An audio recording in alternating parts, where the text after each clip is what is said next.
116 ka mga ginapatihan, hindi kwalipikado nga SAP beneficiaries sa may syudad sang Talisay ginbalik ang ilan na baton nga financial assistance. Inig balita nga to gintutuka.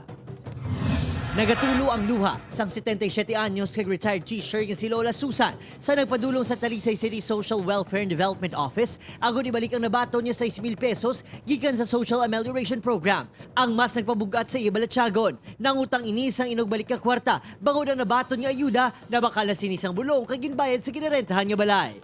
Less kung ma-receive na nila, ahapin ako.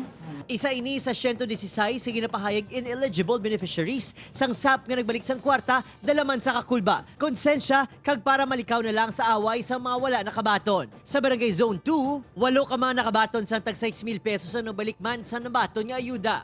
Wag na baton Manila ang hindi sila qualified. Mayara naman sa nagbalik sang kwarta matapos sa kabaton sang kaangay nga ayuda sa gobyerno. Kaangay sa live-in partner ni Jamaica nga nakabaton sang ayuda apisar una na ini nakabaton sang cash assistance gikan sa dole. Ang konsensya kaman kay damo mga wala na taga nga mas kinanglan pagid. Suno sa CSWD ang natabo ang resulta sang sala nga pag-cascade sang guidelines halin sa national government padulong sa mga barangay. And with the conflicting statement, ma'am, from the national, nga everybody can avail without considering the number of allocation extended per LGU. Kadamaan sa mga nagbalik ang mga may pensyon, government workers, nakabaton sang cash assistance sa dole kag 4-piece beneficiaries. Ang mga ginbalik nga kwarta ang ihatag sa mga kwalipikado nga benepisyaryo. Apang kun may nagbalik, ang iban nga residente nga nakabaton nagpabutyag nga wala na sa inugbalik bangod naubos na gasto ang nabaton nga ayuda. Opon kay Reynald Castillo, Adrian Prietos, 1 Western Visayas.